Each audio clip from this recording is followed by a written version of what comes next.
I have been selected by you to execute and enforce the laws of the country. I propose to do so to the extent of my own abilities, but the measure of success that the government shall attain will depend on the moral support which you, as citizens, extend. The duty of citizens to support the laws of the land is co-equal with the duty of their government to enforce the laws which exist. No greater national service can be given by men and women of goodwill.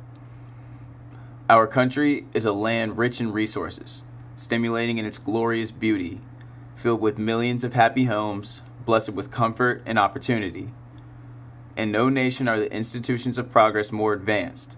In no nation are the fruits of accomplishment more secure. In no nation is the government more worthy of respect. No country is more loved by its people. I have an abiding faith in their capacity, integrity, and high purpose. I have no fears for the future of our country. It is bright with hope.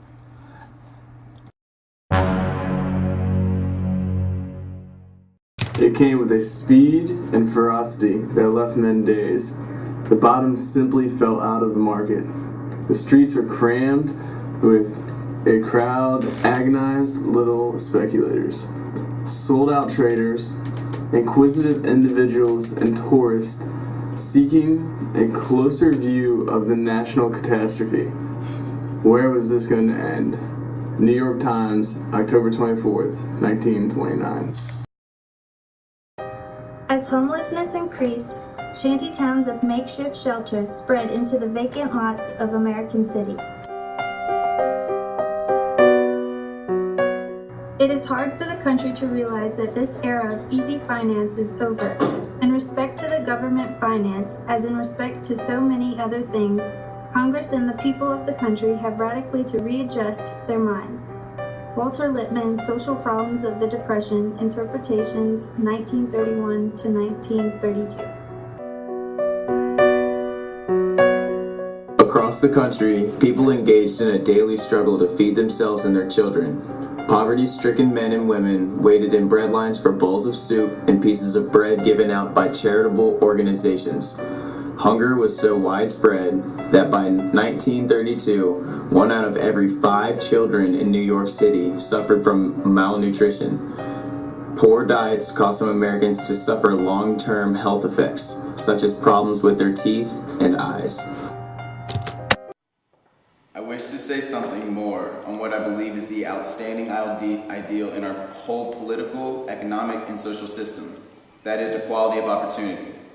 We have carried this ideal farther into our life than has any other nation in the world. Equality of opportunity is the right of every American, rich or poor, foreign or native born, without respect to race or faith or color, to attain that position in life to which his ability and character entitle him. We must carry this ideal further than to economic and political fields alone. The first steps to equality of opportunity are that there should be no child in America that has not been born and does not live under the sound conditions of health, that does not have full opportunity for education from the beginning to the end of our institutions, that is not free from injurious labor, that does not have stimulation to accomplish to the fullest of its capacities.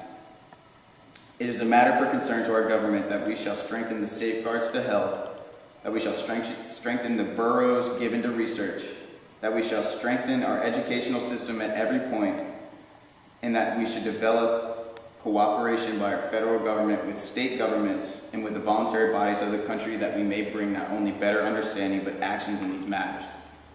Furthermore, equality of opportunity, in my vision, requires an equal opportunity to the people in every section of our country. In these past few years, some groups in our country have lagged behind others in the march of progress. They have not had the same opportunity.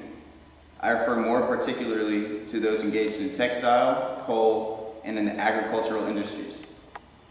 If we can assist in solving these problems by cooperation of our government. To the agricultural industry, we shall need advanced initial capital to assist them, to stabilize and conduct their own industry. But this proposal is that they shall conduct it themselves, not by the government. It is in the interest of our cities that we shall bring agriculture into full stability and prosperity. I know you will cooperate gladly in the faith, and the common prosperity of our country lies in its future.